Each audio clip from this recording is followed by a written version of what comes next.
और शिव की करुणा उदारता। आप आके सुनिए इधर।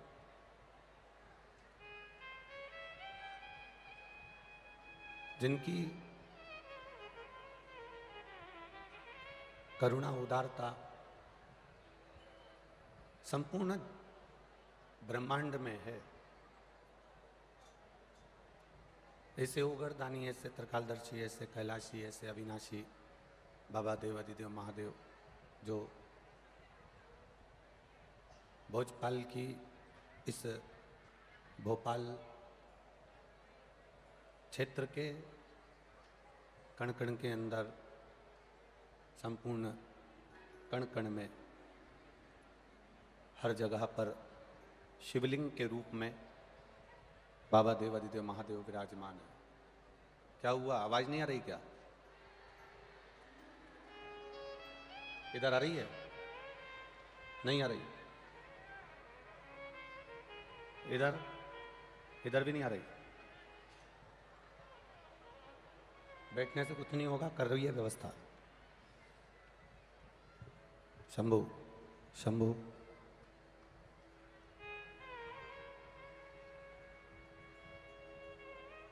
शिव कृपा, शिव की उदारता, शिव की करुणा, दया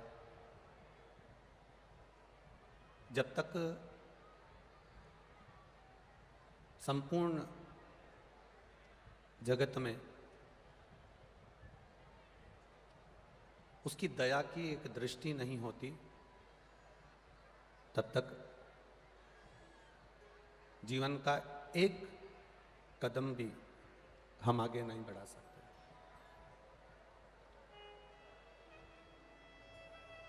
ये तो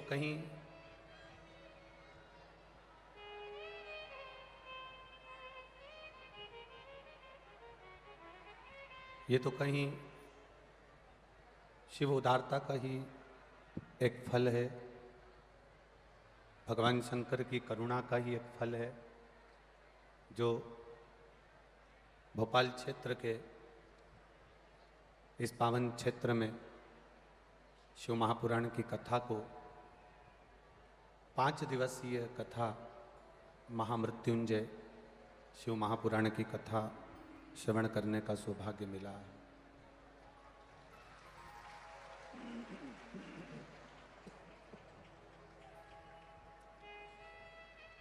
जिस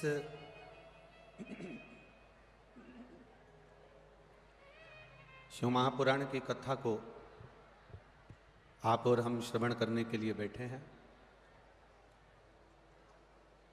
24,000 श्लोकों का एक अपार समुद्र है।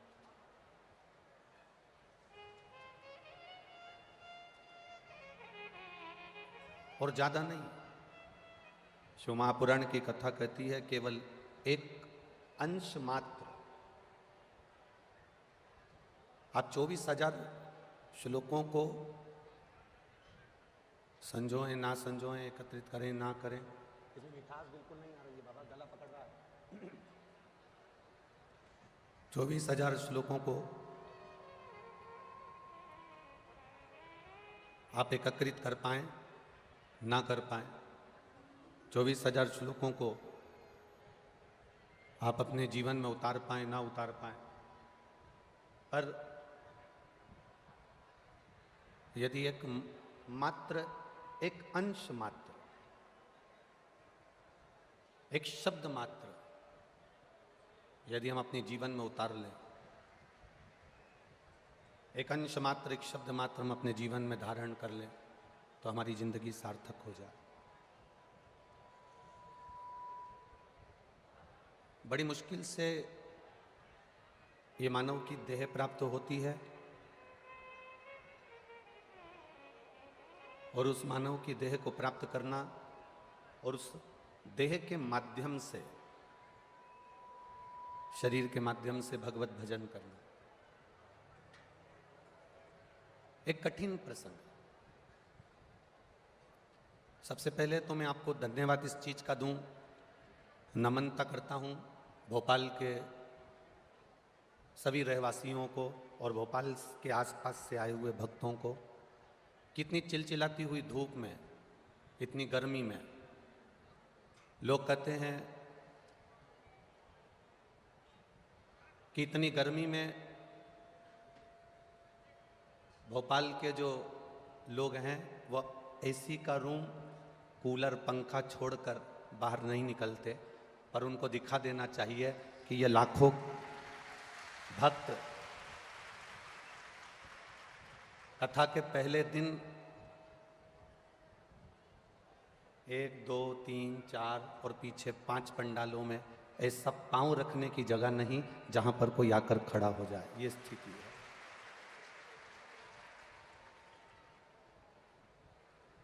और ये शिव की कृपा, शंकर की उदारता, शिव की करुणा है, बाबा की दया और उनकी उदारता है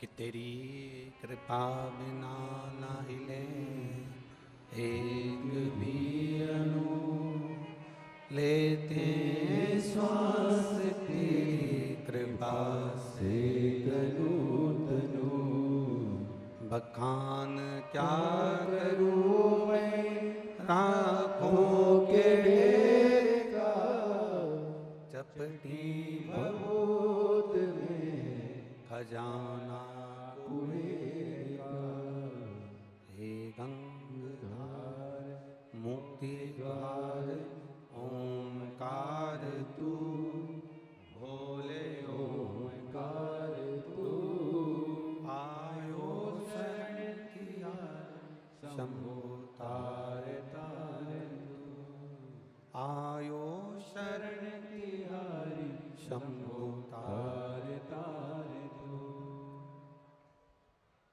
शरीर मिल गया, मान लो प्राप्त हो गया, और शरीर प्राप्त होने के बाद भी अगर हम इस शरीर के मूल तत्व को नहीं समझे तो हमारी जिंदगी व्यर्थ है, हमारा जीवन बेकार है, हमारा इस शरीर की मूलता बेकार। मिल गया शरीर, पर उस शरीर को पाने के बाद हम भगवत भजन कितना कर रहे हैं, शरीर को पाने के बाद हम भगवत स्मरण कितना कर रहे हैं, शरीर को पाने के बाद हम भगवत नाम कितना ले रहे हैं, शरीर को पाने के बाद हम भगवत भक्ति में कितना डूबे हैं, मूल वह है, हमारी मूलता वह। एक बात आप अपनी चित्तवृत्ति में उतारिएगा, देवराज नामक का ब्राह्मण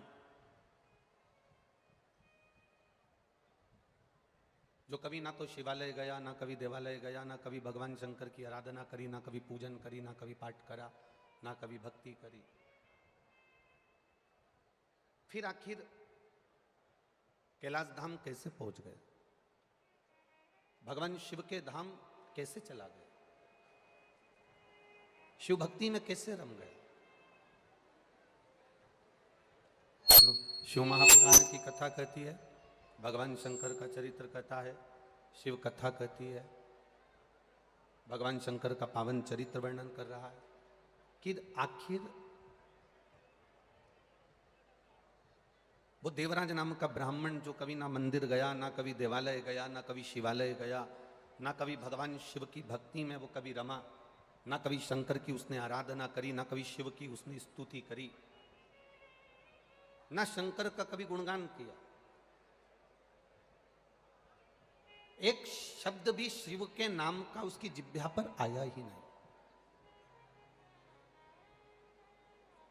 एक शब्द भी उसके मुख से कभी शंकर का निकला ही नहीं।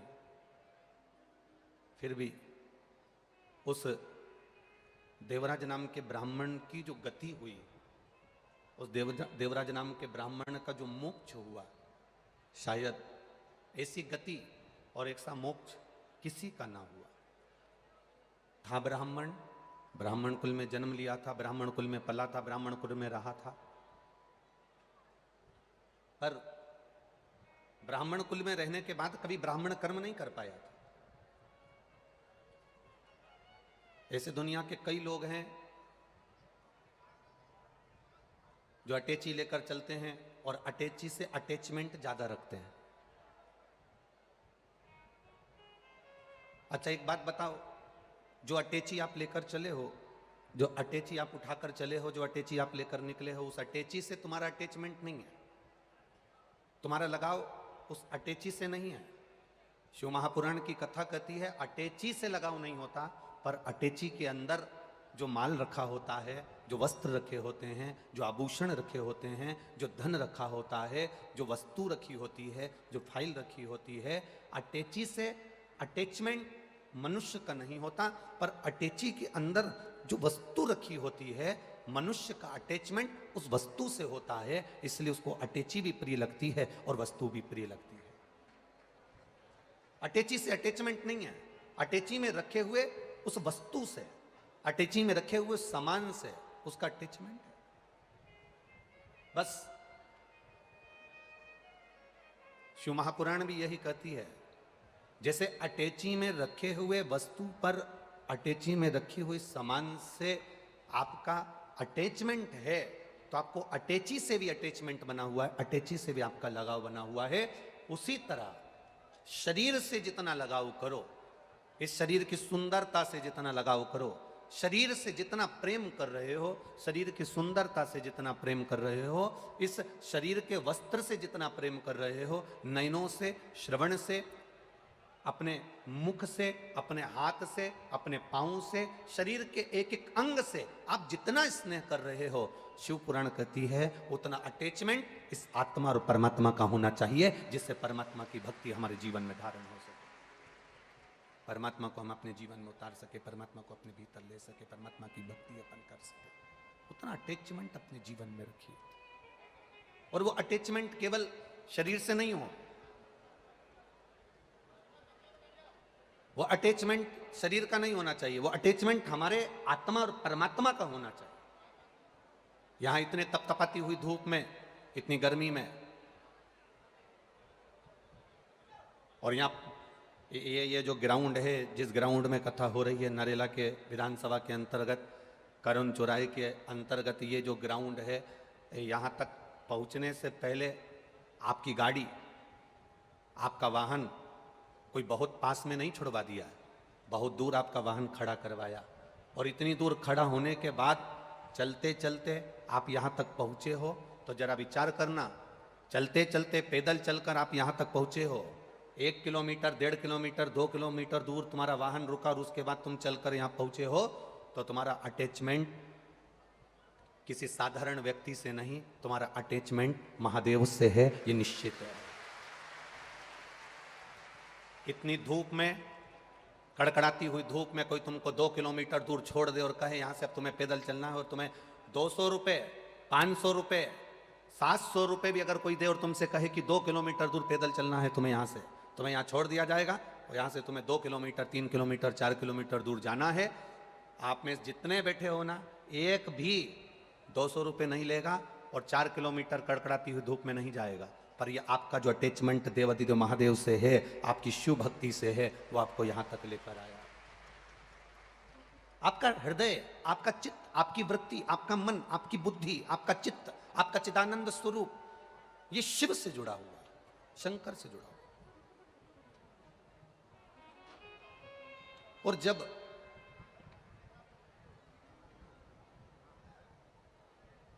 हम पहले भी कथा में कहे, आज फिर कहते हैं, लैपटॉप आपके पास में होए चाहे ना होए, लैपटॉप आपके पास में हो चाहे ना हो, पर अपनी जिंदगी टॉप की जीना चालू कर दो, जिंदगी सार्थक हो जाएगी। लैपटॉप से जिंदगी सार्थक नहीं होगी, अपने आप में, हमें अपने आप में अच्छा जीना है, हमें अपने आप में भगवत भजन करना है। हमने पहले भी कथाओं में कहा, आज फिर कहते हैं, 1 रुपया भी तुम्हारे पास में नहीं है, मत दान करो, 1 रुपया भी आप किसी को मत दो, पर निवेदन केवल इतना है कि आप जो रुपया कमाओ उसको अपने शरीर पर, अपने लिए, स्वयं के लिए खर्च करो।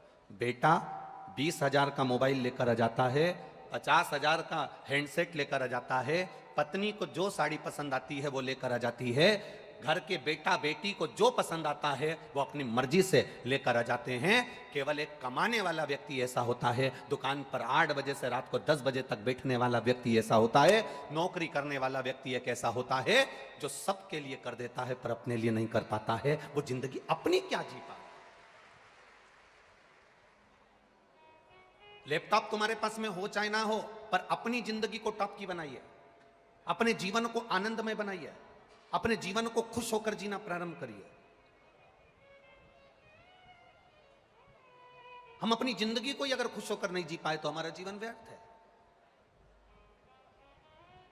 महामृत्युंजय का मंत्र, महामृत्युंजय का जाप, महामृत्युंजय मंत्र का जाप मनुष्य कब करता है? किसी का एक्सीडेंट हो गया तो पंडित जी ने कह दिया महामृत्युंजय का जाप कर लो। कोई कर्जे में डूब गया तो कह दिया महामृत्युंजय का जाप कर लो। किसी के घर में क्लेश हो रहा है तो कह दिया महामृत्युंजय का जाप कर लो। किसी के यहाँ दुख आ पड़ा तो कह दिया महामृत्युंजय का जाप कर लो। किसी के यहाँ कष्ट आ गया तो कह दिया महामृत्युंजय का जाप कर लो। कोई वेंटिलेटर पर पड़ा है तो कह दिया महामृत्युंजय का जाप कर लो। शिव महापुराण की कथा कहती है वो महामृत्युंजय का जाप पलंग पर पड़े हुए व्यक्ति के लिए करा जा रहा है। निवेदन केवल इतना है कि अगर महामृत्युंजय का जाप आप रोज थोड़ा थोड़ा करते रहते तो तुम पलंग पर नहीं पड़े होते, ये निश्चित है। उस मंत्र को हमें खुद भी जपना। ब्राह्मण देवता, भूदेवता, इस पृथ्वी पर रहने वाले ब्राह्मण देवता आपके द्वारा आपके लिए महामृत्युंजय का अनुष्ठान करेंगे। ब्राह्मण एक आसन पर बैठकर तुम्हारे लिए महामृत्युंजय का जाप कर देगा। ब्राह्मण संकल्प लेकर आपके लिए महामृत्युंजय का जाप कर देगा। पर शिव महापुराण की कथा कहती है ब्राह्मण भी जाप करे, वो करेगा, मना नहीं, पर निवेदन है कि उस जाप को आप स्वयं भी प्रतिदिन अपने मुख से, अपनी जिह्वा से, अपने शरीर से प्रतिदिन करते चलें, जिससे हमारी जिंदगी सार्थक हो। अपना जीवन गला पकड़ रहा है, अपना जीवन सार्थक हो, अपने जीवन की सार्थकता सिद्ध हो। महामृत्युंजय मंत्र, राम नाम, कृष्ण नाम, शिव नाम मंत्र हम स्वयं जपते हुए चले।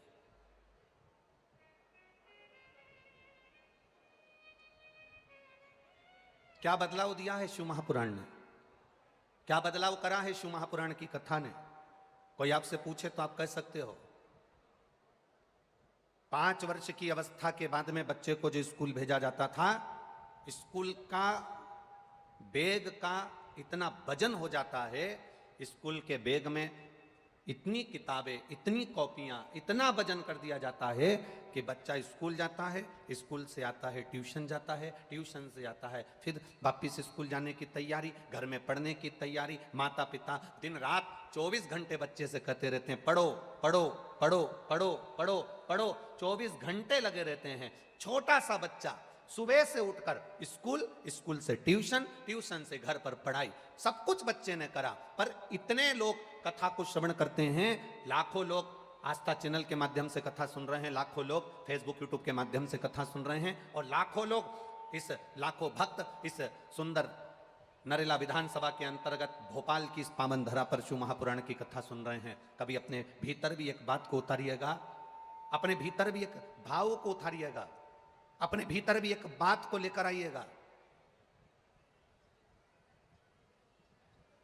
कभी अपने भीतर भी एक प्रसंग को लेकर आइएगा।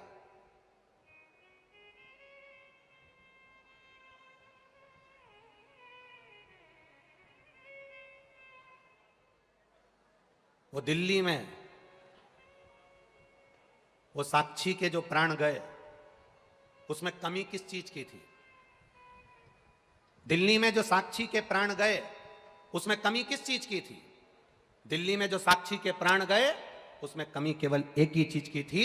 माता पिता ने 5 वर्ष की अवस्था से बच्चों को स्कूल भेजा, पढ़ाया, पढ़ो पढ़ो पढ़ो पढ़ो पढ़ो, एक होड़ लगाई, पर माता पिता कहते रहे हमारे बच्चे एकदम फ्रैंक हैं, हमारे बच्चों को हमने खुला छोड़ रखा है, हमारे बच्चे फ्रैंक हैं। शिव महापुराण की कथा कहती है आपके बच्चे कितने भी फ्रैंक रहें, कितने भी खुले छूटें, शिव महापुराण की कथा कहती है अपने बच्चों को कितने भी उच्च कॉलेज में पढ़ाओ, अच्छे से अच्छे वीआईपी स्कूल में पढ़ाओ, अच्छी से अच्छी शिक्षा दो, और शिव महापुराण की कथा कहती है अपने बच्चों को थोड़ा सा संस्कार भी देना प्रारंभ करो, जैसे साक्षी के साथ हुआ वैसे आपके बच्चों के साथ नहीं होगा। अपने बच्चों को श्रेष्ठ संस्कार देने का प्रयास करिए।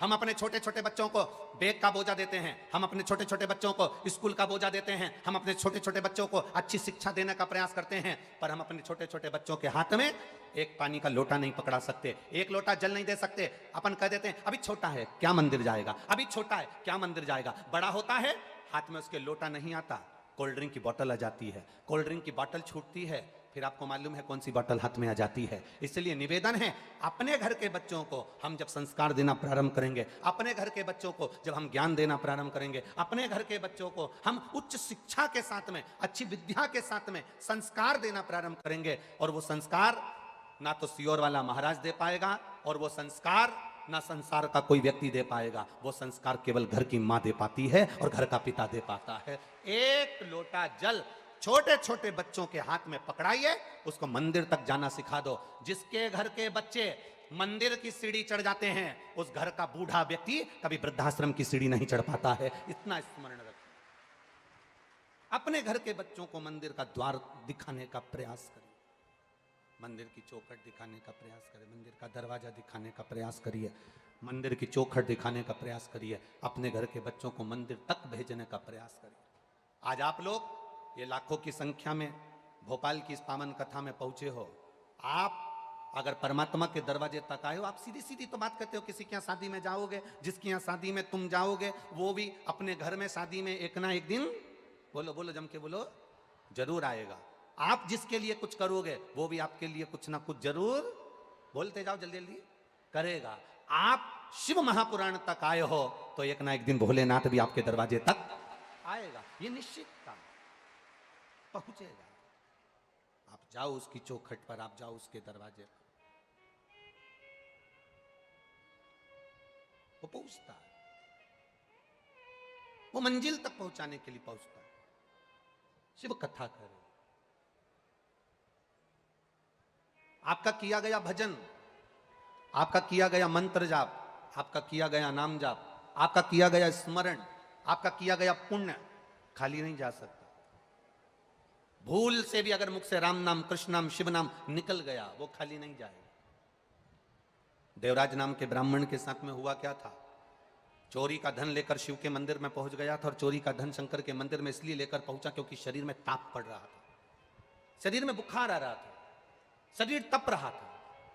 भूलवश शिव के मंदिर में चला गया, भूलवश। मन नहीं था मंदिर में जाने का, फिर भी पहुंच गया।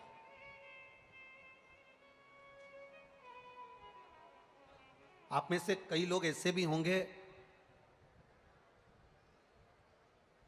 जिनका मन नहीं होगा कि कथा में चला जाए, कई लोग ऐसे होंगे जिनका मन नहीं होगा कि कथा में चला जाए, पर विश्वास भैया कथा करा रहे हैं तो सामने दिखना तो पड़ेगा,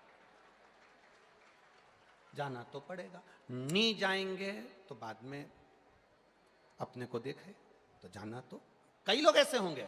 और मेरा विश्वास कहता है यहां जितने बैठे हैं उसमें कोई ऐसा नहीं है कि भैया को दिखाने के लिए आया है, मेरा विश्वास कहता है ये महादेव को दिखाने के लिए आया है। क्योंकि आदरणीय विश्वास जी सारंग जी ने भी अगर ये कथा कराई है तो ये कथा किसी को दिखाने के लिए नहीं कराई है।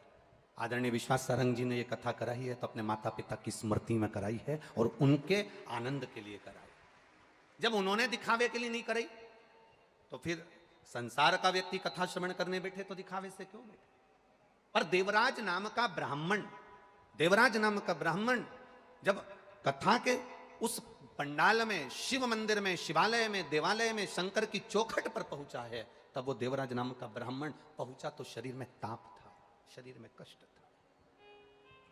कैसे भी जाओ, कैसे भी जाओ, कैसे भी पहुंचो, कैसे भी आप कथा में पहुंचो, बस पहुंच गए, आगे उसकी मर्जी है।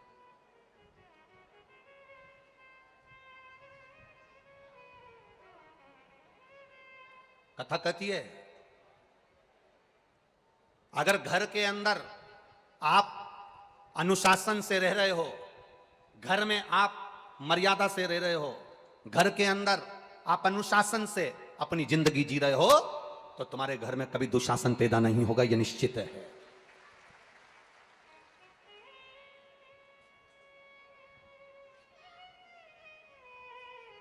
आप अगर अनुशासन से रह रहे हो तो तुम्हारे घर में दुशासन जन्म नहीं ले सकता। आप जैसे जैसे शिव भक्ति में डूबते चले जाओगे, बाबा खुद अपने आप कृपा की छांव करना प्रारंभ कर देता है और आपकी भक्ति बढ़ती चली जाती है, आपका भजन बढ़ता चले जाता है।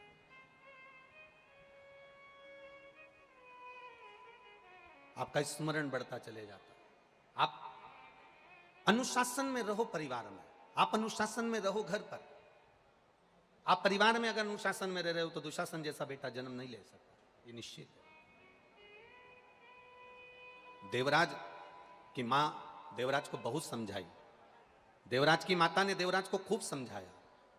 देवराज की माता ने हर पल देवराज को समझाया था कि तू ब्राह्मण कुल में जन्मा है, ब्राह्मण के घर में जन्मा है, ब्राह्मण परिवार में तेरा जन्म हुआ है, तो तू मंदिर जाया कर, देवालय जाया कर, एक लोटा जल शिव को चढ़ाया कर। आप किसी भी वर्ण के हो, ब्राह्मण हो, क्षत्रिय हो, वैश्य हो, शूद्र हो, ब्राह्मण के शरीर में रक्त है, वैश्य के शरीर में रक्त है, क्षत्रिय के शरीर में रक्त है, शूद्र के शरीर में रक्त है। जब हॉस्पिटल में बीमार पड़कर जाते हो और ब्लड की जरूरत पड़ती है, शरीर में रक्त की जब जरूरत पड़ती है, तो रक्त चढ़ाते समय यह नहीं देखा जाता कि यह ब्राह्मण का है, क्षत्रिय का है, वैश्य का है कि शूद्र का है। उस समय तो प्राण बचाने के लिए केवल ब्लड की, खून की जरूरत होती है। वो ब्राह्मण, क्षत्रिय और वैश्य नहीं देखा जाता, केवल रक्त देखा जाता है कि हमें रक्त चाहिए। जैसे हॉस्पिटल में केवल ब्लड देखा जाता है, खून देखा जाता है, खून की जरूरत पड़े तो ये नहीं देखा जाता कि ये ब्राह्मण का है कि क्षत्रिय का है कि वैश्य का है कि शूद्र का है। उस समय तो केवल रक्त देखा जाता है।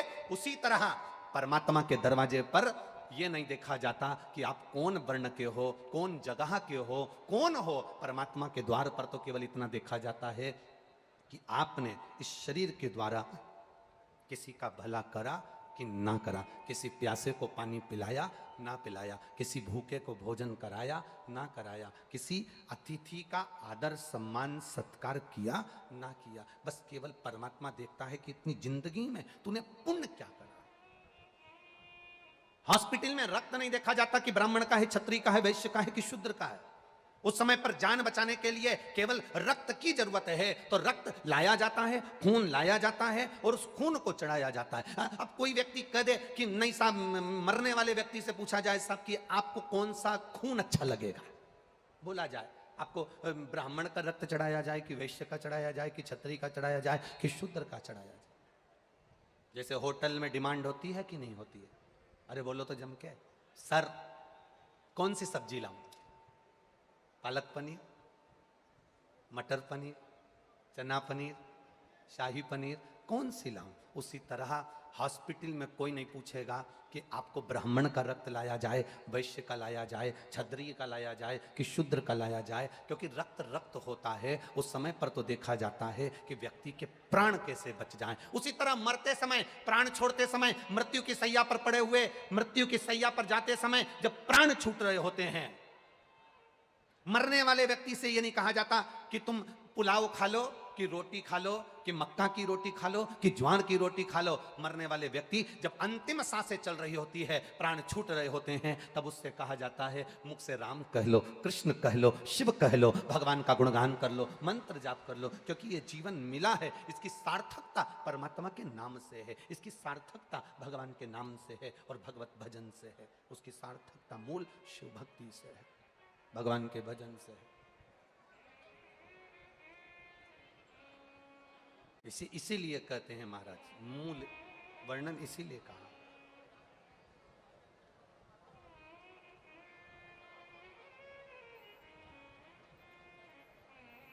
शिव शिव शिव शिव जप ले रे बंदे, जीवन है ये थोड़ा, दौड़ा जाए रे समय का घोड़ा, दौड़ा जाए रे समय का घोड़ा। ना तेरा ना मेरा बाबू इस घोड़े पर प्रभु का काबू, समय का जो घोड़ा है उस पर परमात्मा का काबू है। अच्छे से अच्छा करोड़पति जिसके पास दुनिया का सारा वैभव हो, दुनिया की सारी दौलत हो, दुनिया का सारा धन हो, दुनिया की सारी सत्ता हो, वो कितने भी ऊंचे ओहदे पर बैठ जाए, कितनी भी प्रतिष्ठा आ जाए और कितना भी धन आ जाए, अच्छे से अच्छा करोड़पति व्यक्ति भी अपने गए हुए समय को वापस नहीं ला सकता, ये निश्चित है। करोड़ से करोड़पति, धनपति, अरबपति, सत्तापति, वैभवपति, जिसके पास में कोई कमी ना हो, वो गए हुए समय को वापस नहीं ला सकता। और दुनिया में ऐसा कोई गरीब पैदा नहीं हुआ जो दान नहीं कर सकता। शिव महापुराण की कथा कहती है, कुछ भी दान करने का ना रहे तो अपने चेहरे की स्माइल दान में दे दीजिए, प्रसन्नता दान में दे दीजिए। उससे बढ़कर भी कोई सुख नहीं होता, उससे बढ़कर कोई आनंद नहीं होता। अब देव परमात्मा की भक्ति का गुणगान, देवराज नामक का ब्राह्मण जो थकित रह गया, शिव मंदिर में गया, शरीर में ताप पड़ रहा था, शरीर में कष्ट पड़ रहा था, शरीर में रोग हो रहा था, शरीर में बुखार पड़ रहा था, और वो शिव मंदिर में दुबक कर बैठा हुआ था, क्योंकि शरीर में ताप आ रहा है, शरीर में कष्ट आ रहा है, दुबका हुआ।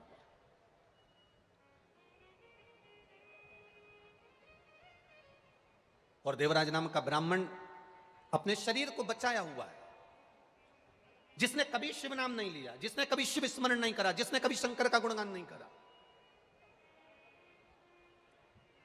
अनायास शिव मंदिर में पहुंच गया। आप में भी अगर कोई व्यक्ति अचानक केवल देखने के लिए भी अगर शिव महापुराण की कथा में आया है, कितने लोग आए, कथा कैसी हो रही है, क्या व्यवस्था हो रही है, आएंगे, दुनिया के लोग यहां पहुंचेंगे। अगर कोई अनायास भी आया है, अनायास, यहां जितने प्रशासनिक अधिकारियों की ड्यूटी लगी है, प्रशासनिक अधिकारियों के ड्यूटी लगी है, आप भी आज अपने भाग्य की सराहना जरूर करना कि रोज जो ड्यूटी लगती थी वो ना जाने कहां कहां लगती थी, आज भगवान शंकर ने करुणा कर ली, जो हाथ पकड़कर यहां तुमको लगा दिया। ये शिव की कृपा, ये शंकर की उदारता। कभी विचार करना, तुम्हारी धर्म पत्नी ने जरूर सोमवार का व्रत करा होगा, जरूर तुम्हारी धर्म पत्नी ने शंकर के मंदिर में जाकर एक लोटा जल चढ़ाया होगा। जो तुम्हारी ड्यूटी आज शंकर के इस पंडाल में शिव भक्ति में लगी है, शंकर के गुणगान में लगी है, आज शिव की आराधना में लगे हो। रोज जो ड्यूटी करते थे वो दूसरी करते थे, आज जो ड्यूटी कर रहे हो वो महादेव की कर रहे हो। और मेरे भोले तेरी सबसे बढ़िया सबसे खरी, तेरे दरवाजे की चाकरी सबसे बढ़िया है सबसे खरी। जब से तेरा गुलाम हो गया तब से मेरा भी नाम हो गया। जब से तेरा गुलाम हो गया, सब बोलिए, तब से मेरा भी नाम हो गया। वरना औकात क्या थी मेरी, सबसे बढ़िया है सबसे खरी। भोले बाबा तेरी नौकरी सबसे बढ़िया है सबसे खरी। तेरे दरवाजे की चाकरी सबसे बढ़िया है सबसे खरी। उसके चौखट की नोक एक पत्र आया, देखिए।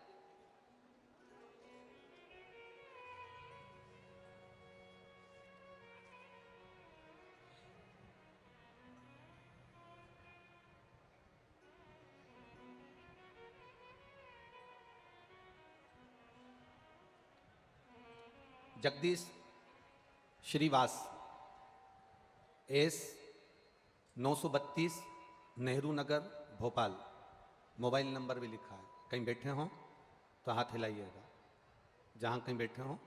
जगदीश श्रीवास, पत्र आप जो पत्र हम यहाँ पढ़ रहे हैं वो आप आस्था चैनल पर और अपनी एलईडीओं पर भी उस पत्र को आप पढ़ सकते हो। Jagdish Shrivas, S 932 Nehru Nagar Bhopal, mobile number भी उन्होंने लिखा है। कहीं बैठे हों तो अपना हाथ हिला सकते हैं। गुरुजी, मैं शिव भक्ति का क्या बखान करूं। मेरे पिताजी को दिनांक 21/1/2023 को अटैक आया, जिसमें मेरे पिताजी को डॉक्टर मनोरिया प्राइवेट अस्पताल में लेकर गए। वहां पर डॉक्टर ने बताया कि मेरे पिताजी के हार्ट की नसें ब्लॉक हो गई हैं, जिसका ऑपरेशन करना पड़ेगा। उन्होंने शिव कथा सुनी थी, जिसमें आपने बताया था कि 1 लोटा जल शिव जी को चढ़ाकर उसका आचमन करना है। शिव पर विश्वास, शंकर को 1 बेलपत्र चढ़ाकर उसका सेवन करना है। पिताजी के ऑपरेशन के लिए उन्होंने तारीख दी, हार्ट का ऑपरेशन होना है। हमने उनसे थोड़ा सा समय मांगा, उन्होंने दवाई दे दी और कहा इसका ऑपरेशन करना जरूरी है क्योंकि नसें पूरी ब्लॉक है और हार्ट काम नहीं कर रहा। पिताजी ने तो घर में आराम करा। हम 1 लोटा जल शिव जी को चढ़ाते थे, बेलपत्ती खाने को देते थे। उन्होंने खाना प्रारंभ करा। 2 महीने के बाद जब हमारे पिताजी को फिर चेकअप करवाने के लिए डॉक्टर के पास लेकर गए, तो डॉक्टर जिन्होंने पहले चेकअप करा था वही कह दिया कि अब इनके ब्लॉकेज धीरे धीरे हट गए हैं, अब इनको ऑपरेशन की जरूरत नहीं। अब पीछे जांच की रिपोर्टें भी लगाई गई हैं, आप सारी जांच की रिपोर्टें भी पीछे देख सकते हैं।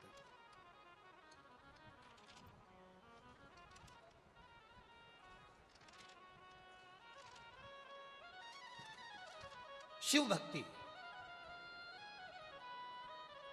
खाली न जाता कोई दर से तुम्हारे। जितनों को भी आती है लाइनें बोलना, वो चुप मत बैठना, बाबा को पुकारते हुए भाव से कहिए। खाली न जाता कोई दर से तुम्हारे, मैं भी खड़ी हूं बाहें पसारे, अपने हृदय से लगा लो गिरा जा रहा हो, उठा लो।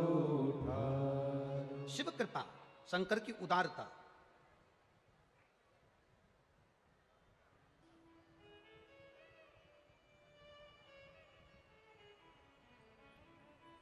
एक माँ ने लिखा है, श्रीमती सुमन चंद्रवंशी, कैलाश चंद्रवंशी, विवेकानंद कॉलोनी। कहीं बैठी हो तो हाथ हिला सकती हैं। गुरुदेव, मेरी बेटी 10 वर्ष शादी को हो गए थे पर बच्चा नहीं था। केवल एक पशुपतिनाथ का व्रत एक बार करा, गर्भ नहीं ठहरा। दूसरी बार फिर व्रत करा और बाबा की कृपा, शिव पे चढ़ा हुआ जल का आचमन, सफेद आंकड़े की जड़ का कमर में बांधना, बाबा की कृपा से मेरी बेटी के घर में एक पुत्र रत्न की प्राप्ति हुई है, जिसका फोटो मैं लगा रही हूं। पुत्र रत्न की प्राप्ति हुई है जिसका फोटो मैंने लगाया। शिव कृपा, भक्ति विश्वास के साथ में करिए, दृढ़ता के साथ, भरोसे के साथ। विचार करना, कथा के पंडाल में बैठकर अगर कथा सुन रहे हो, आस्था चैनल पर कथा सुन रहे हो, फेसबुक यूट्यूब पर कथा सुन रहे हो, थोड़ा शरीर में कष्ट हो सकता है, थोड़ी तकलीफ हो सकती है। धूप में आप आए हो, कई जगह पर धूप में खड़े भी हो, क्योंकि पंडालों में इतनी जगह तो है नहीं, तो आप लोग खड़े होकर भी कथा का रस तत्व ग्रहण कर रहे हो। कोई माताएं अपने साथ में चादर लाई हैं, कोई दरी लाई है, कोई छाता लेकर आई है, सब लगा कर चारों तरफ भक्त लोग खड़े हैं। उनसे निवेदन है, तुम्हारी ये 3 घंटे 4 घंटे 6 घंटे की आराधना खाली नहीं जाएगी, बाबा झोली भरेगा जरूर, ये निश्चित है, निश्चितता, ये खाली नहीं जाने वाली। तुम्हारा किया गया भजन, तुम्हारा किया गया कीर्तन, तुम्हारा किया गया मंत्र जाप खाली नहीं जाएगा। वो सहज नहीं है महाराज, उसकी भक्ति सहज नहीं, सरल है। शिव कथा कर रही है,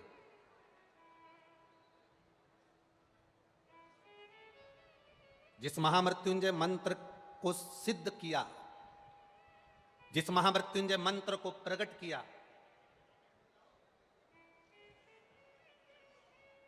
वो महामृत्युंजय मंत्र साधारण नहीं। जब मार्कंडे ऋषि की मां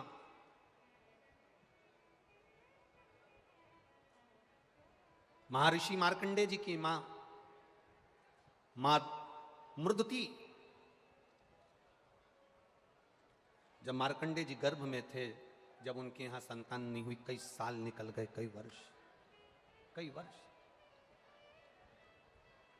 और जब कई वर्ष निकल गए, मृदुति के गर्भ से कोई संतान नहीं, मृदुति के गर्भ से कोई औलाद, कोई संतान नहीं, कई साल निकल गए। एक दिन मृदुति ने मार्कंडू जी से कहा कि संतान नहीं है, औलाद नहीं है, संतान नहीं, औलाद नहीं।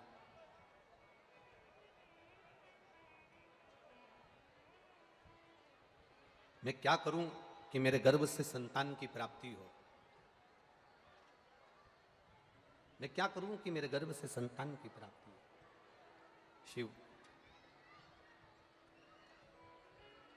जितने भी कार्यकर्ता पानी दे रहे हैं, पानी के पाउच या पानी की बोतलें बांट रहे हैं, मेरा निवेदन है आप सभी पंडाल में बैठे हुए भक्तों से, पहले भी कथा में कहा जब घर से चलो तो पानी की कितनी बोतल लेकर चलो? जम के बोलो जरा, 2। 50 रुपए ऑटो में खर्च कर कर धूप में चिलचिलाती धूप में यहां तक पहुंचे हो, तो एक पानी के पाउच के लिए नहीं पहुंचे हो, शंकर की कथा के लिए पहुंचे हो। अगर कोई पानी का पाउच बांटने वाला भी आए तो उससे कह देना जब कथा पूरी हो जाए तब बांट देना, या कथा चालू हो तब बांट देना। हम 3 घंटे में से आधा घंटा आशीष जी ले लिए हैं, 2.5 घंटे की कथा है, इसको चूकना मती, इसको छोड़ना मती। ये जिंदगी संवारने के लिए 5 दिन मिले हैं भोपाल वालों को, बड़ी मुश्किल से मिले हैं, इसको छोड़ो मत, ये रह जाएगी। आप पानी का पाउच केवल अपने हाथ में पकड़ कर रह जाओगे। एक माँ अपने बच्चे को झुनझुना इसलिए पकड़ा देती है कि बच्चा से मेरा पीछा छूटे, मैं काम कर लूं। देवादिदेव महादेव भी यही करते हैं, आपको हाथ में पानी का पाउच इसलिए पकड़ाते हैं कि तुम बातचीत में लग जाओ और शिव की कथा छूट जाए और महादेव की कथा पूरी हो जाए। आप सावधानी रखकर कथा का स्मरण करिएगा। जितनी पास में अगर कोई खड़ा भी है, बोल भी रहा है, तो उसके चरण छू लेना और उससे कह देना हम यहाँ 100 रुपये ऑटो में लगाकर धूप में तपते हुए केवल तुम्हारी बात सुनने के लिए नहीं आए, हमको कथा सुन लेने दो। टीवी पर तो रोज सुनते थे, आज यहां सुन लेने दो, केवल कथा। और क्या मिलेगा आपको 5 दिन की कथा सुनने के बाद? ये जो पत्रों का ये ढेर भोपाल वालों ने दिया है, ये पहले दिन का ढेर है, अभी 5 दिन में वो ढेर लग जाएगा। क्या देगा वो?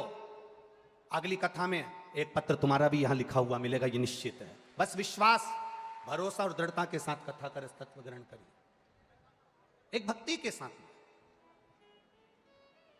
देवराज जो नहीं जानता, शिव भक्ति से परे है, शिव भक्ति से दूर है, बहुत दूर शिव भक्ति है उससे, पड़ा है। क्या काम आया देवराज के? देवराज की माता जो 1 लोटा जल चढ़ाती थी, वो देवराज के काम आया। और जिन मार्कंडे भगवान ने महामृत्युंजय मंत्र का उद्घोष करा है, जिन मार्कंडे भगवान ने महामृत्युंजय मंत्र का जाप करा है, जिन मार्कंडे भगवान की उम्र 12 वर्ष की और प्राण छूटने के लिए अंतिम समय में पिता के चरणों में जाकर गिर गए, मां के चरणों में जाकर गिर गए, और माता ने कह दिया केवल शिव नाम का जाप करिए, केवल शिव नाम का स्मरण करिए, शिव भक्ति का स्मरण करिए। मार्कंडे ऋषि की मां मृदुति मार्कंडू जी से कहती हैं कि मेरे गर्भ से संतान नहीं है, संतान का सुख नहीं है, कई साल निकल गए, कई साल। एक मार्कंडू ऋषि के घर में भी संतान हो रही है तो अल्पायु हो रही है। कभी विचार करना,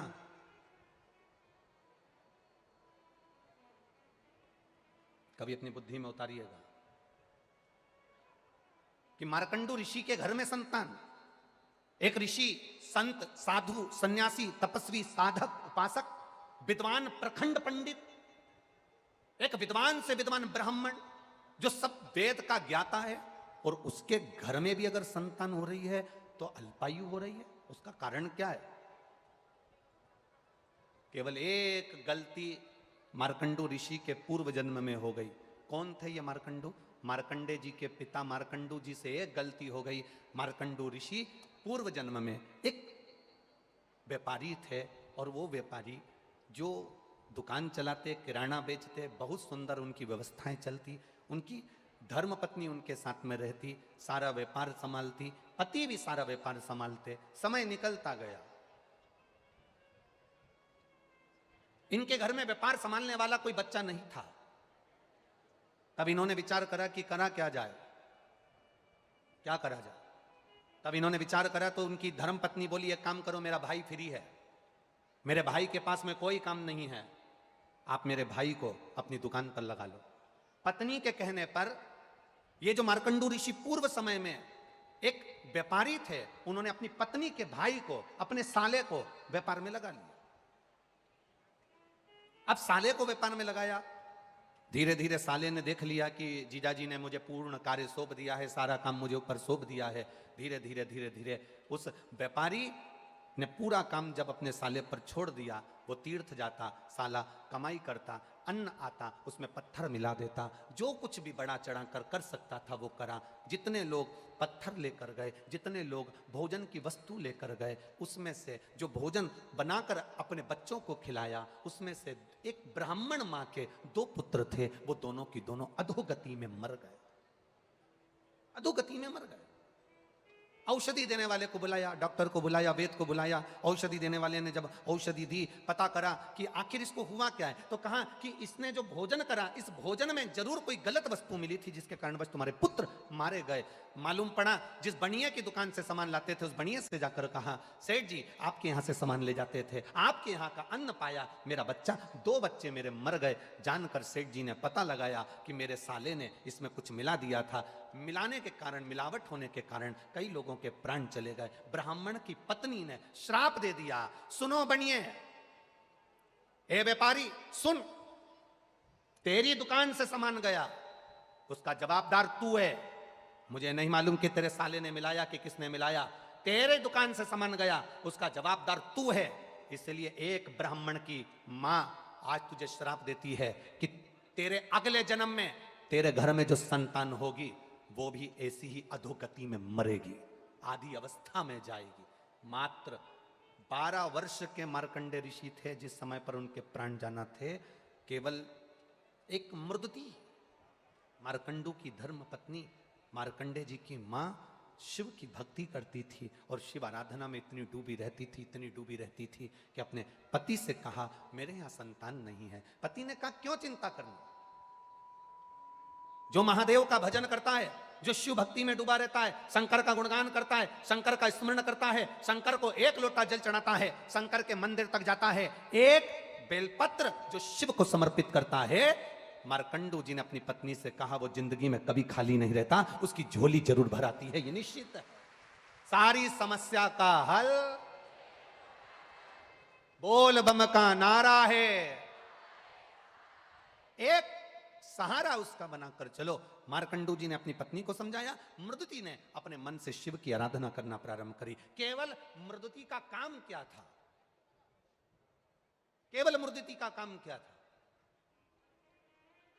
अभी तक शंकर के मंदिर में जाकर पूजन करती थी, अभी तक शिवालय में जाकर आराधना करती थी, अभी तक शिव मंदिर में जाकर अर्चना करती थी। अब मृदुति ने शिव के मंदिर में जाकर आराधना अर्चना नहीं करी है, मृदुति ने केवल एक काम करा है, शंकर के मंदिर में जाकर शंकर के मंदिर में सफाई करी है, शंकर के मंदिर में झाड़ू लगाई, शंकर के मंदिर में पोछा लगाया, शिव मंदिर शिवालय को केवल क्लीन करा है, साफ करा, केवल साफ। आपसे निवेदन है, शिव मंदिर में जाया करो, 1 लोटा जल नहीं है, अगरबत्ती नहीं है, दिया नहीं है, बेलपत्र नहीं है, मंदिर में तुम्हारे पास चढ़ाने के लिए कुछ नहीं है, अपने घर से एक फटा हुआ कपड़ा ही ले गए, या मंदिर में पड़ा हुआ एक वस्त्र उठाकर, बेकार पोछा उठाकर, झाड़ू उठाकर उस मंदिर को, शिवालय को केवल साफ भी अगर आपने कर दिया तो शंकर भगवान खाली नहीं छोड़ेगा, झोली भरेगा जरूर। ये मार्कंडू ऋषि की धर्मपत्नी का चरित्र देगा वो। और मृदुति ने मंदिर में, शिवालय में जाकर शंकर जी के मंदिर को स्वच्छ रखना प्रारंभ करा। शिव जी की कृपा हो गई, प्रसन्न हो गए। मार्कंडू मांगो तुम्हें क्या चाहिए? मेरे घर औलाद नहीं, संतान नहीं। शिव जी ने कहा, संतान तो होगी पर उसकी उम्र ज्यादा नहीं होगी, क्या चाहते हो बोलो। चलेगा, 12 वर्ष भी अगर बच्चे की उम्र है चलेगा, आप दे दीजिए। पुत्र तो हो गया ना, मेरी पत्नी निसंतान तो नहीं कहलाएगी, बांझ तो नहीं कहलाएगी, आप दे दीजिए। शिव जी ने कहा जैसी आपकी मर्जी। मेरा वो घड़दानी, मेरा त्रिकालदर्शी, मेरा कैलाशी अविनाशी ने कह दिया तथा पुत्र हुआ।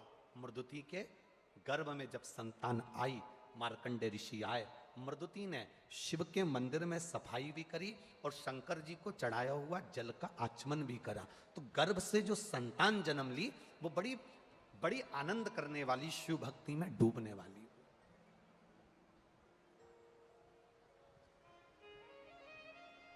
यहां जितने लोग बैठे हैं, आपके घर के पास में कहीं शंकर जी का मंदिर है? बोलो, जम के बोलो जरा, हैगा?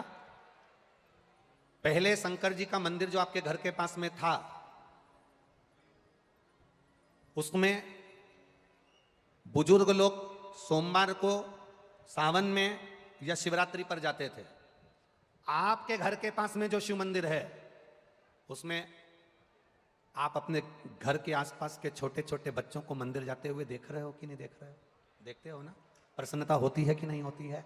कि हम पहले कहते थे उनके धर्म में लोग मंदिर जाते हैं, उनके धर्म में लोग वहां जाते हैं, उनके धर्म के लोग वहां जुड़ जाते हैं। छोटे छोटे उनके धर्म के लोग मंदिर, उनके धर्म के लोग वहां जा रहे हैं। आज प्रसन्नता आपको होना चाहिए कि हमारा सनातन धर्म का छोटा छोटा बच्चा शिव मंदिर तक जा रहा है। हमारे सनातन धर्म का छोटा छोटा बच्चा गला पकड़ा रहे, मोबाइल गला पकड़ा रहे, माइक। हमारे छोटे छोटे बच्चे शिव मंदिर तक जा रहे हैं, शंकर की चौखट तक जा रहे हैं, शिवालय तक जा रहे हैं। यह प्रसन्नता आपके भीतर होना चाहिए, यह भाव आपके भीतर जागृत होना चाहिए कि हमें प्रसन्नता। ये नींव आज अगर मजबूत हो गई तो बिल्डिंग बनने में दिक्कत नहीं है, आने वाले समय में दिक्कत नहीं है, अगर नींव मजबूत है।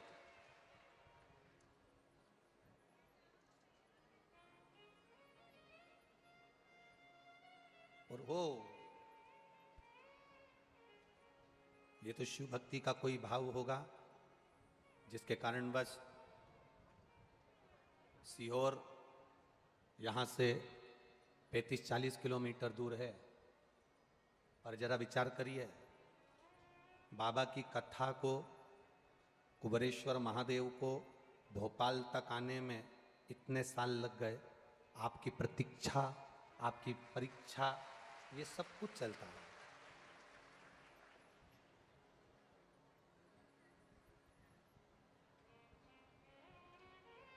जरा विचार करिए, उसने पूरा आपको अग्नि में तपा लिया, पूरा निखार लिया, उसके बाद शिव महापुराण की कथा भोपाल में हो रही है। ये पूरा निखारने के बाद तो कोई ऐसे ही नहीं हो रही है, कहीं बाबा की करुणा होगी, कृपा होगी तब हो रही है। वो कहे हरिओम में ओम समाया है, मेरा भोला नगर में आया है। हरिओम में ओम समाया है। स्थान पर बैठकर भगवान देवादिदेव महादेव से अपने हृदय की बात, भगवान शिव से अपने दिल की बात अवश्य कहिए। जहाँ जगह मिले वहाँ बैठो, पर बोलना बैठकर। पहले भी कथा में कहा, अपने मन की बात कहने के लिए श्री शिवाय नमस्तुभ्यम का जो जाप शिव महापुराण के मध्य में होता है, उसमें अपने हृदय की बात, अपने दिल की बात बाबा देवादिदेव महादेव से बैठकर दिल के साथ में, भाव के साथ में, भाव के साथ में सब बोले। श्री शिवाय नमस्तुभ्यं, श्री शिवाय नमस्तुभ्यं, श्री शिवाय नमस्तुभ्यं, श्री शिवाय नमस्तुभ्यं, श्री शिवाय नमस्तुभ्यं। भोला सब दुख काटो मारा, ओ भोला सब दुख काटो मारा। कर जपूं तेरी माला, भोले बाबा जपूं तेरी माला, भोला सब दुख काटो मारा, ओ भोला सब दुख काटो मारा। वेश मंगल मंगलकारी, वेश मंगल मंगलकारी, शमशान वासी हमारा, शमशान वासी हमारा, भोला सब दुख काटो हमारा, ओ भोला सब दुख काटो हमारा। शिव कथा कर रही है, भगवान शंकर का संवाद कर रहा है, शिव महापुराण की कथा वर्णन कर रही है। मृदिति ने गर्भ जो धारण करा, उस गर्भ के धारण करने पर शिव के चढ़ाए गए जल का आचमन किया। जब भगवान शंकर के चढ़ाए हुए जल का आचमन किया, गर्भ से बेटे ने जन्म लिया, पर वो बच्चा शिव जी ने पहले ही कह दिया था कि जो बच्चा होगा वो अधोगति में मर जाए। कई लोग बड़ा दुख करते हैं कि साहब बड़ा अच्छा व्यक्ति था चले गया, जवान था चले गया, छोटा था चले गया, इतनी उसकी उम्र नहीं थी चला गया, ऐसा हो गया।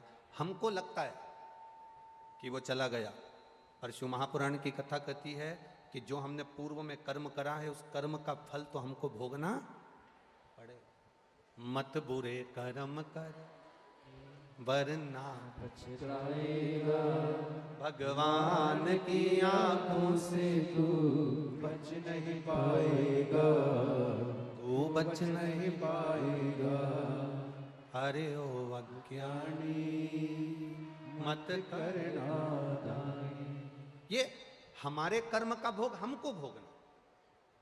पहले कथा में आपको कहा अपने को छींकना है तो छींकना अपने को पड़ेगा।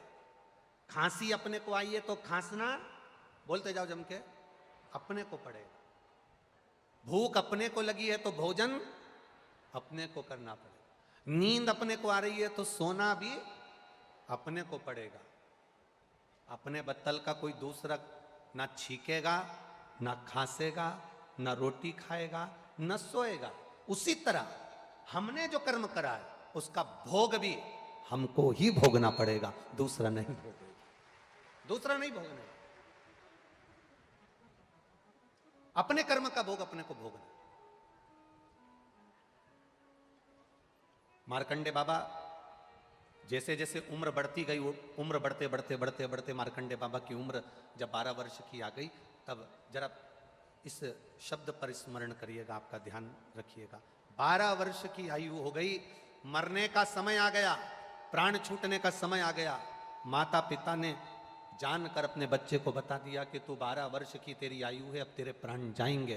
तो मार्कंडे जी ने पूछा मुझे करना क्या है वो बताओ। तो कहा हमने तुझे पाया था शंकर जी की भक्ति कर कर, तेरी उम्र बढ़ सकती है तो शंकर जी की भक्ति कर कर तू शिव की भक्ति में लग जा। और मार्कंडे बाबा ने जो महामृत्युंजय मंत्र का स्मरण करना प्रारंभ किया, पूछा, स्मरण किया, पूछा आखिर इस महामृत्युंजय मंत्र में है क्या। तो कहा 33 कोटि देवी देवता होते हैं, 33 कोटि देवी देवता होते हैं, और इन 33 कोटि देवी देवता के होने पर ये 33 कोटि देवी देवता हमारे जीवन की रक्षा करते हैं, सहायता करते हैं। पग पग क्षण क्षण हर पल हर घड़ी ये 33 कोटि देवी देवता हमारे सम्मुख में होते हैं। तो फिर मार्कंडे जी ने स्मरण करा और 33 कोटि देवी देवताओं को जानते हुए 33 अक्षर के मंत्र को मार्कंडे जी ने सिद्ध किया और उसका नाम महामृत्युंजय मंत्र। 33 अक्षर का मंत्र मार्कंडे जी ने सिद्ध कर लिया और उस मंत्र का स्मरण करने लगे। यमराज आया बंदी बनाने के लिए, 12 वर्ष की आयु है, और बंदी बनाने के लिए जब आया, शंकर जी की आराधना में मार्कंडे जी लगे थे। यमराज ने फंदा फेंका। जब भगवान शिव की आराधना में मार्कंडे जी लगे थे, जो फंदा फेंका गया था मार्कंडे जी को उठाने के लिए, वो फंदा मार्कंडे जी पर नहीं पड़ा, वो फंदा शंकर के शिवलिंग पर पड़ गया। शंकर के शिवलिंग पर गया, शिव क्रोधित हो गए शिवलिंग पर। एक बात बहुत स्मरण में रखिए अपने, बहुत स्मरण। कई लोग कहते हैं हमारी पड़ोसन ने ना जाने क्या कर दिया, हमारी दुकान चलना बंद हो गई।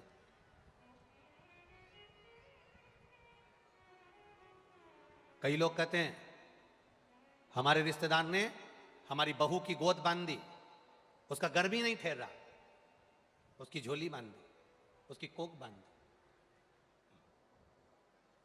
कई लोग कहते हैं किसी ने कुछ कर दिया ना इसलिए ऐसा हो गया। कई लोग कहते हैं उसने ऐसा कर दिया ना इसलिए ऐसा हो गया। आप लोगों का क्या कहना है? किसी के करने से तुम्हारा व्यापार बंद हो सकता है क्या? बोलो जम के। किसी के करने से तुम बीमार हो सकते हो क्या? किसी के करने से तुम्हारा दुख सामने आ सकता है क्या? अगर किसी के करने से कुछ होता तो आज के जमाने के लोग सबसे पहले या तो मोदी पे कराते या अंबानी पे कराते। तुम्हारे करने से अगर कुछ होता, लोग कह देते हैं उसने ऐसा कर दिया ऐसा हो गया, उसने ऐसा कर दिया ऐसा हो गया, उसके करने से हमारी बहू की गोदी बन गई, उसके करने से मेरा व्यापार बंद हो गया, उसके करने से ऐसा हो गया। ना ना ना, शिव महापुराण की कथा कहती है दुनिया का सबसे बड़ा तंत्र विद्या जानने वाला मेरा महादेव, दुनिया की सबसे बड़ी ज्योतिषी करने वाला मेरा महादेव, दुनिया की सारी सिद्धि विद्या करने वाला मेरा महादेव, दुनिया का सबसे बड़ा तंत्र जानने वाला महादेव, दुनिया का सबसे बड़ा अवधूतेश्वर मेरा महादेव, दुनिया का सबसे बड़ा घोरी मेरा महादेव, दुनिया का सारा विष पीने वाला देव अधिदेव महादेव, और दुनिया को सब कुछ देने वाला मेरा देव अधिदेव महादेव। दूसरा कोई है ही नहीं। लोग कहते हैं उसने ऐसा कर दिया, उसने वैसा कर दिया, उसने ऐसा कर दिया, उसने वैसा कर दिया। ये भ्रम में जीना बंद कर दो, ये फालतू के भ्रम से बाहर हो जाओ, ये दुनिया के ढोंग और प्रपंच से बाहर हो जाओ कि कोई तुम्हारा बुरा करेगा। किसी का कोई बुरा नहीं करता। शिव महापुराण की कथा करती है बुरा हमने जो पूर्व में करा है उसका फल आज हमको भोगना पड़ रहा है। अच्छा करा होगा अच्छा मिल रहा है, बुरा करा होगा बुरा मिल रहा है। बस एक स्मरण में तुम्हारे रखना कि अगर जिंदगी दुख में चल रही है तो शंकर का भजन करना प्रारंभ कर दो, जिससे भजन से हमारा दुख जल्दी कट जाता है और सुख का समय हमारे सामने आ जाता है। भजन से हमारा दुख।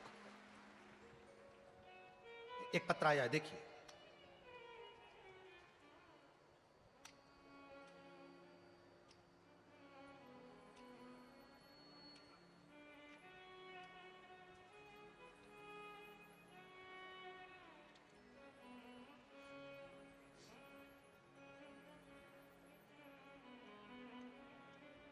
मेरा नाम संगीता भगवानिया है।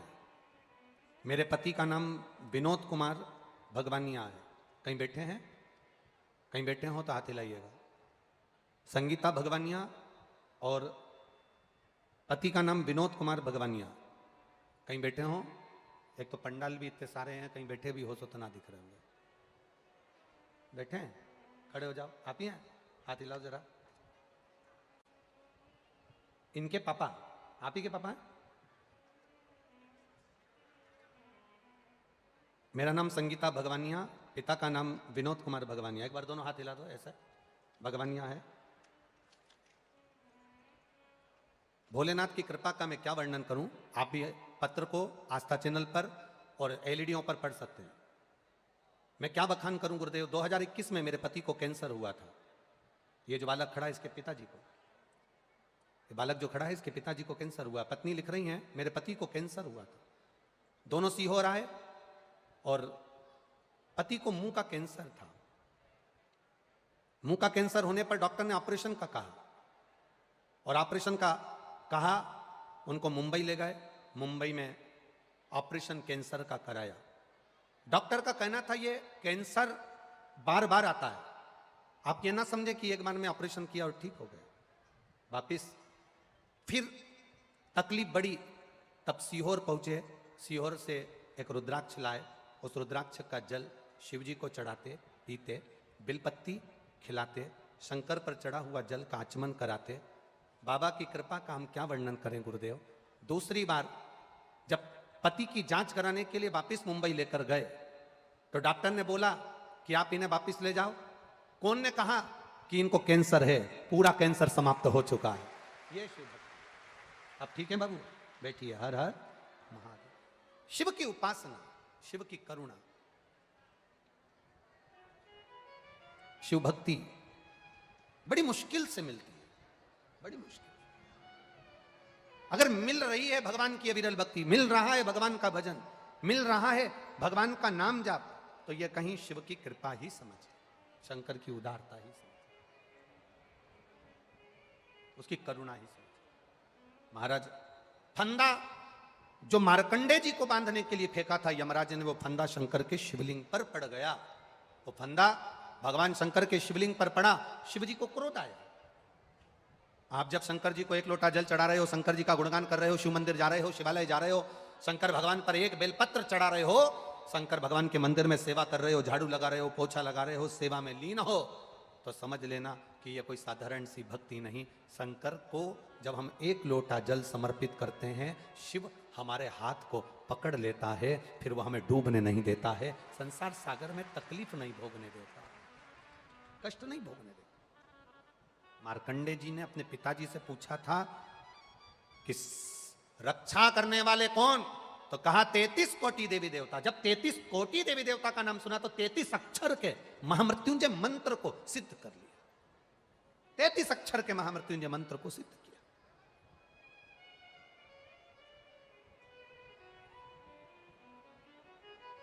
और 33 अक्षर के जब महामृत्युंजय मंत्र को सिद्ध किया, जाप करा, शंकर के गुणगान में मार्कंडे जी लगे रहे। इनको नहीं मालूम कि यमराज बंदी बनाने आ गया और यमराज ने फंदा डाल दिया, इनको नहीं मालूम। आप शंकर की आराधना में लगे रहते हो, शिव भक्ति में लगे रहते हो, शंकर की उपासना में लगे रहते हो, शंकर भगवान की सेवा में, पूजन में, अर्चना में, शिवालय जाना आपने प्रारंभ कर दिया, शंकर को एक लोटा जल चढ़ाना प्रारंभ कर दिया। जिसने शिव मंदिर में एक लोटा जल चढ़ाना प्रारंभ कर दिया, जो शंकर के मंदिर जाना चालू कर दिया, अगर दुख आ भी गया ना, कब वापिस चले जाएगा मालूम नहीं पड़ेगा। और भगवान की भक्ति हमारे दुख को काट दे। कोई कहे तुमसे कि इसने हमारा बुरा कर दिया, उसने बुरा कर दिया, ना ना भाई, ना ना, इस ढोंग और प्रपंच में मत पड़ना कि कोई तुम्हारा बुरा करता है। एक बात अपनी जिंदगी में याद रखना,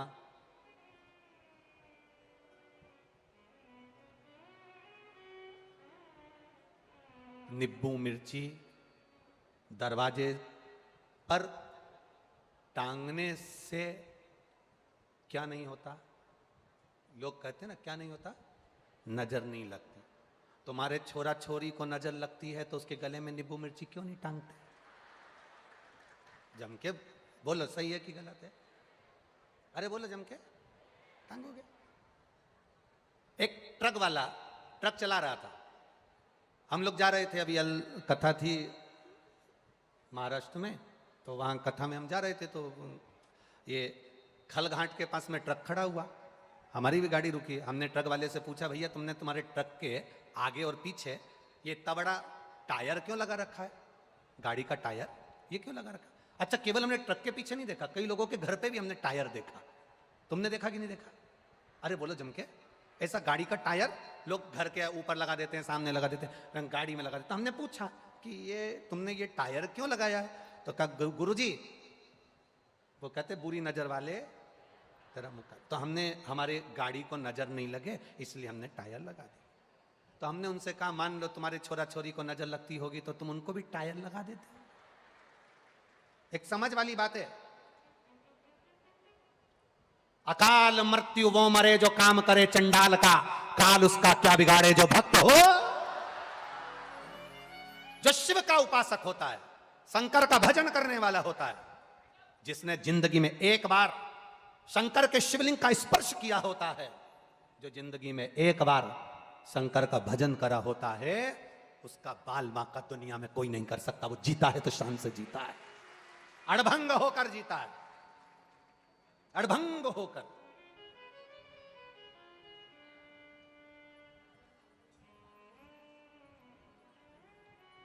क्यों भय करना? क्यों? किस भय में हम जी रहे हैं? किस भय में?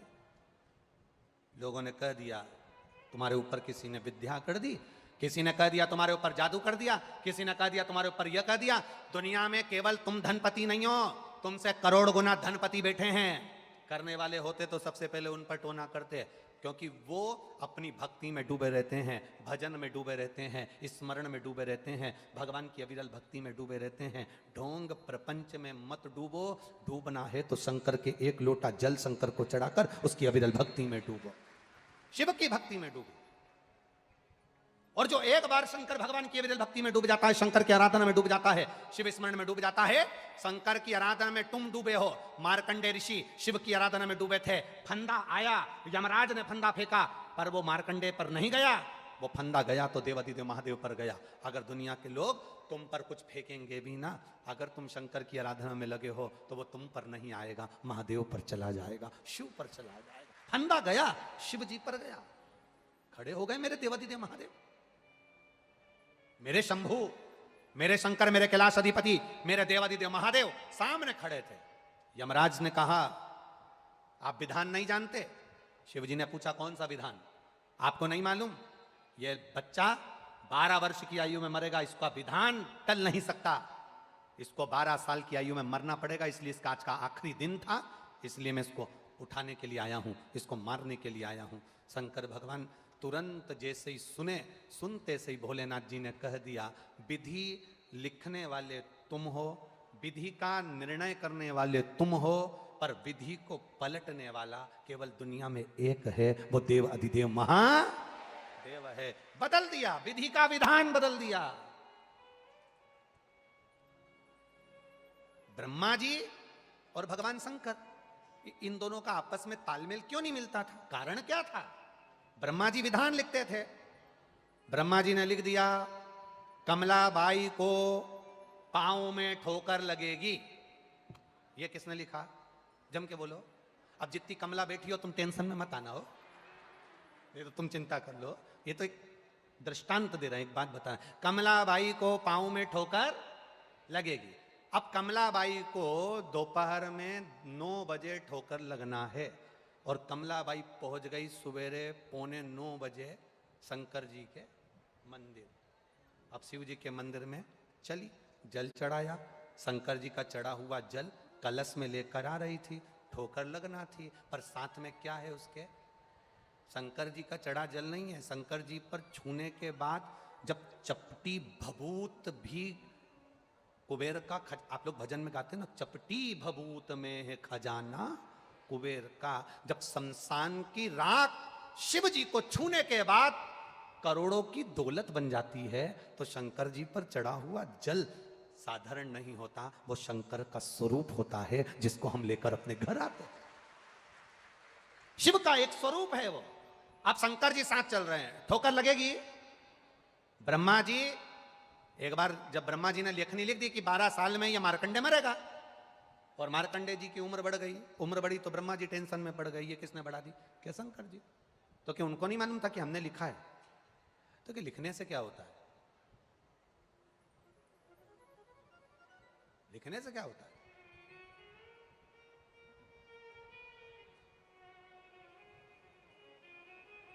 होगा, धीरे धीरे होगा, होगा, समय लगेगा। लिखने से क्या होगा? समय आएगा, हो जाएगा। अब ब्रह्मा जी ने एक पत्र लिखा भगवान विष्णु भगवान के पास में, नारायण जी के पास में, और ब्रह्मा जी ने कहा हमको नौकरी नहीं करना, हमको इस्तीफा चाहिए। अब भगवान विष्णु ने पूछा तुम इस्तीफा क्यों देना चाहते हो ब्रह्मा जी, ब्रह्मा के पद से? ब्रह्मा जी बोले जब हमारी चलती नहीं है तो हमें लेखनी लिखने से मतलब क्या? चलती तो शंकर जी की है, हम लिखते हैं इनको दुख मिलेगा, और ये एक लोटा जल चढ़ाते हैं और वापस इनके पास सूखा जाता है, तो हमारा तो लिखा लिखा या फालतू जाता है, तो हमको नौकरी नहीं करना। भगवान बोले ब्रह्मा जी फालतू की बात मत करो, नौकरी करो।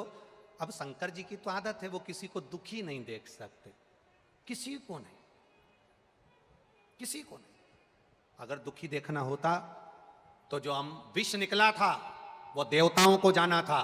शंकर जी ने विष क्यों पिया? क्योंकि वो किसी को दुखी नहीं देखना चाहते। इसलिए आप चिंता मत करो, नौकरी करो। तो हम लिखते हैं कि दुख मिलेगा तो शंकर जी सुख कर देते हैं। ब्रह्मा जी अगर तुम्हें करना है तो एक काम करो, शंकर जी की जब कोई आराधना करने बैठे, शंकर जी का जब कोई कथा सुनने बैठे, शंकर जी को एक लोटा जल चढ़ाने बैठे, शंकर जी का भजन करने बैठे, शिव की स्तुति करने बैठे, ब्रह्मा जी तब तुम एक काम करो, अगर किसी का भाग्य तुमने लिख दिया है और उसका भाग्य वैसा की वैसा ही चाहते हो, तो कोई शिव कथा सुने, शंकर मंदिर जाए, शंकर को लोटा भर जल चढ़ाए, तो उसके घर में थोड़ा सा विघ्न डाल दो, जिससे वो मंदिर तक ना पहुंचे, जिससे वो कथा ना सुन पाए, जिससे वो भगवान का भजन ना कर पाए। अगर वो कथा नहीं सुन पाएगा, मंदिर नहीं जा पाएगा, भजन नहीं कर पाएगा, स्मरण नहीं कर पाएगा, शिव की स्तुति नहीं कर पाएगा, तो तुमने जो लिखा वो पक्का हो जाएगा। अगर वो मंदिर चले गया तो तुमने जो लिखा वो समाप्त हो जाएगा। अभी आपसे कथा में क्या कहा था? पानी के पाउच देने वाले आएंगे, बॉटल देने वाले आएंगे, अपने घर से 2 पानी की बॉटल लेकर चलो। 2 बॉटल क्यों? एक अपने लिए, एक अपने पास में जो पड़ोसन बैठी है अगर प्यासी है, हमने जिंदगी में कोई दान नहीं करा, अपनी बॉटल का पानी ही पिला देंगे तो पुण्य करते चलेंगे। 2 लेकर चलो। घर से आओ, तुम्हें जो अच्छा लगे अपने बैग में डालकर बिस्कुट, टॉफी जो लेकर आओ। कोई भूखा है, प्यासा है, सुबह से अगर किसी ने भोजन नहीं करा, अपने घर से 2 पराठे ज्यादा लेकर आओ, पड़ोसन को देकर जाओ अचार के साथ। आप बड़ा भंडारा नहीं कर सकते, अपने घर से 2 रोटी निकालकर किसी को खिला सकते, उससे बढ़कर सुख नहीं मिलेगा। पूछ कर, क्यों भोजन करा तुमने? नहीं करा, लियो मैं बनाकर लाई हूं, कर कर जाओ। लियो मेरे पास में 4 पराठे हैं, 2 तुम खाओ 2 तुम खाओ। ये इससे बड़ा दुनिया में कोई भंडारा नहीं होगा, इससे बड़ा दुनिया में कोई दान नहीं होगा,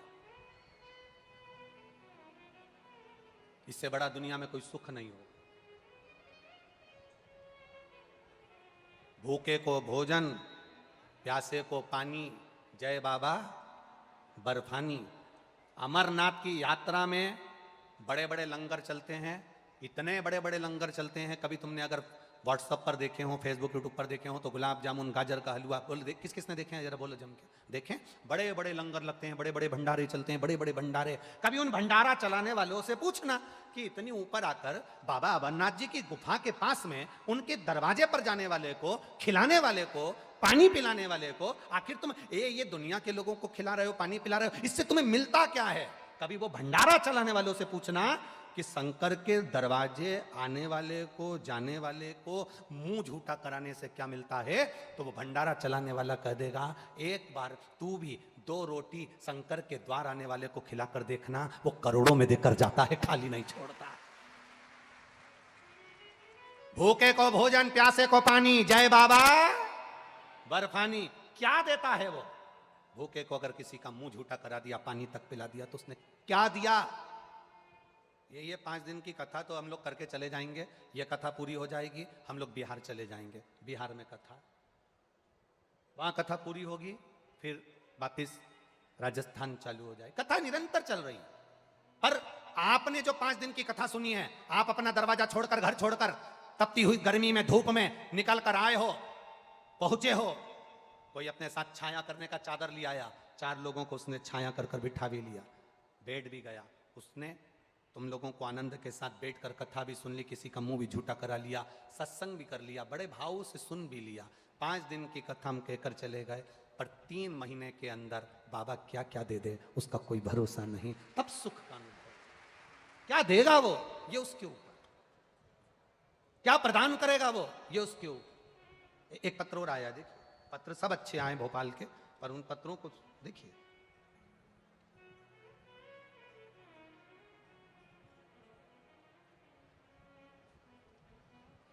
मैं नीता देवी पत्नी शिवराम जाटव, निवासी मोहल्ला हरिपुरा, जालौन जिला, जालौन उत्तर प्रदेश से हैं। कहीं बैठी हो तो हाथ हिलाइएगा। आप ही हैं?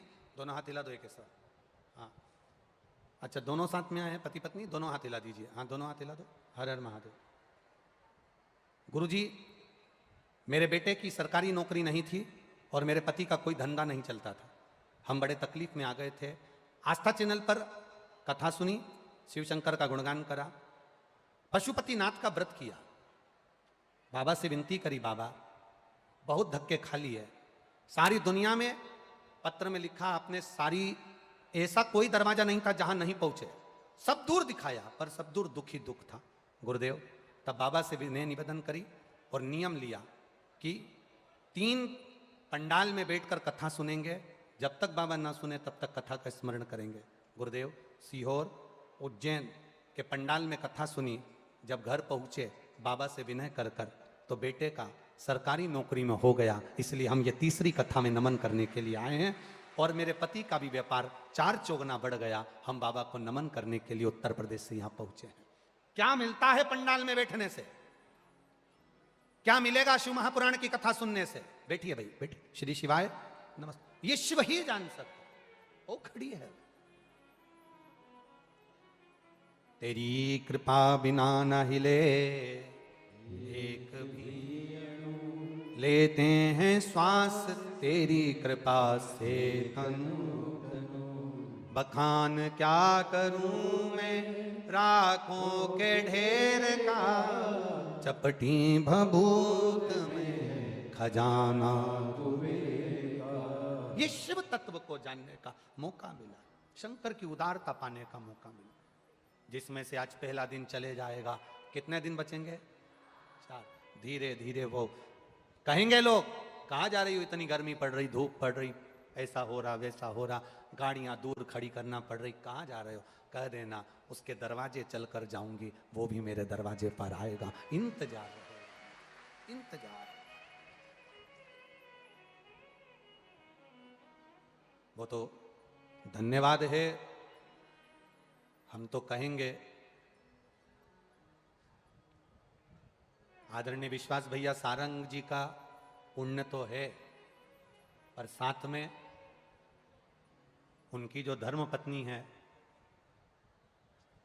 श्रीमती रूमा जी सारंग, हम कहेंगे कहीं ना कहीं उनके भी व्रत का पुण्य है, इसलिए ये शिव महापुराण की कथा यहां हो रही है। कहीं ना कहीं उनके भी व्रत का पुण्य है।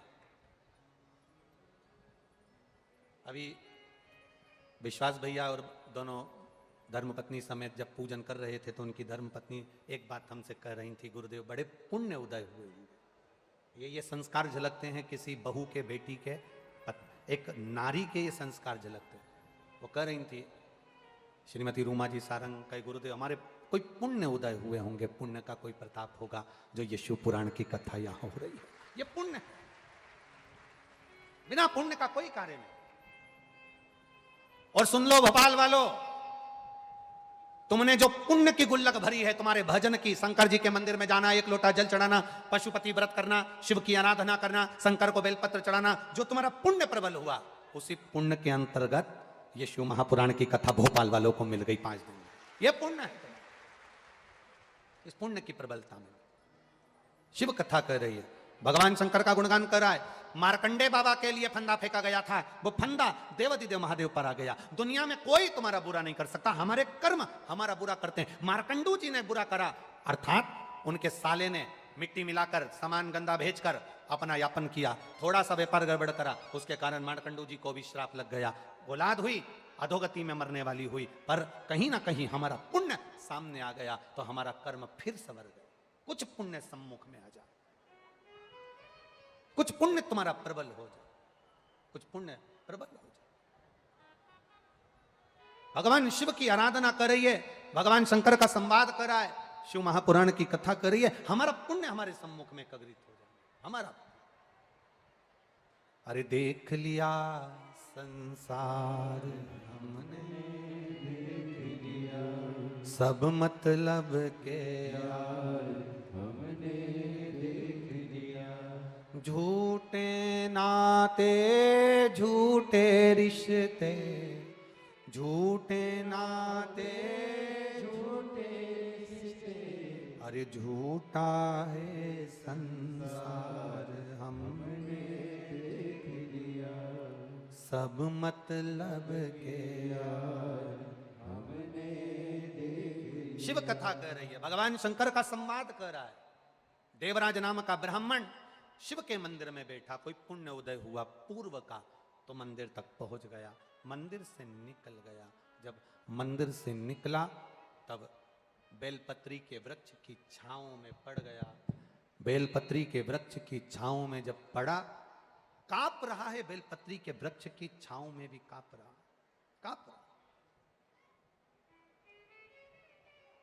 और बेलपत्री के वृक्ष की छांव में कांप रहा, प्राण छूट गए। भगवान शिवाय नंदी लेकर इसको लेकर जा रहे हैं, देवादिदेव महादेव लेकर जा रहे हैं। इसने जाते समय देवादिदेव महादेव के गणों से प्रश्न किया, बाबा इतना सा निवेदन हमारा स्वीकार कर हमें बता दीजिए, हमने तो कभी देवालय नहीं गए, हम तो कभी शिवालय नहीं गए, हमने तो कभी शंकर का गुणगान नहीं किया, फिर हमें कैलाश धाम कैसे मिल गया?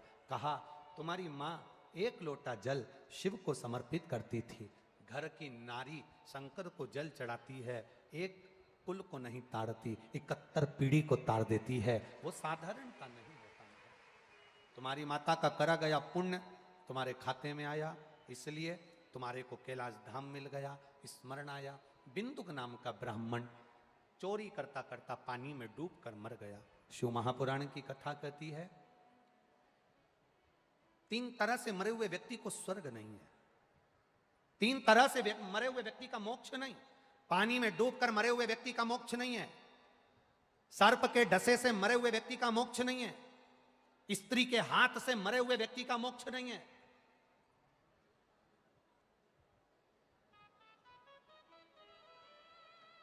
अधोगति में जो पड़ा हुआ है, बिंदुक ब्राह्मण होकर पानी में डूब के मर गया, हो जाता है, प्राण चले गए, परित्योनी में पड़ गया। धर्मपत्नी ने उसके लिए काशी में जाकर स्मरण करा और शिव महापुराण की कथा देवादिदेव महादेव से कहकर तुमरुका जी के मुख से करवाई। जब तुमरुका जी के मुख से कथा कही गई, चंचुला देवी ने श्रवण करी, भगवान शिव ईश्वर जी बने, पार्वती जी गौरा जी बनी, ईश्वर गौरा बनकर भगवान देवादिदेव महादेव आनंद के साथ यहाँ पधार रहे हैं। जोरदार ताली बजाइए ईश्वर जी और गौरा जी के लिए। भगवान शिव शंकर ईश्वर जी गौरा जी बनकर कथा का रस तत्व ग्रहण करने पधारे हैं। जोरदार ताली बजाकर स्वागत करिए ईश्वर जी और गौरा जी। हर हर महादेव। मेरा निवेदन सुंदर भाव के साथ में दोपहर में 2 बजे से 5 बजे तक जो कथा हो रही है, कार्यकर्ताओं से भी निवेदन है और सबसे निवेदन है जो कार्यकर्ता लगे हैं। आज भक्त लोग बहुत सारे धूप में बैठे हैं, इसलिए निवेदन आप लोगों से, विश्वास भैया आपसे भी निवेदन है, टेंट की व्यवस्था चारों तरफ बढ़वा दीजिएगा, जिससे ये लोग जो धूप में बहुत बैठे हैं तो इन लोगों के बैठने की व्यवस्था सुचारू रूप से हो सके। तो कल मेरा विश्वास है आप लोगों को तकलीफ नहीं होगी, क्योंकि इतना अंदाजा शायद विश्वास भैया को भी नहीं था कि आप लोग इतने लाखों की संख्या में आएंगे। इसलिए 5 पंडाल आप लोगों के लिए बनाए गए थे और वो पहले ही दिन आप लोग इतनी संख्या में पहुंचे हो तो विश्वास भैया के भी ध्यान से वो बात निकल गई। इसलिए कल पंडाल बढ़ाने की व्यवस्था आज रात से चालू हो जाएगी। आप लोगों के लिए कल पूर्ण तरह से बैठने की और व्यवस्था सुचारू रूप से हो जाएगी।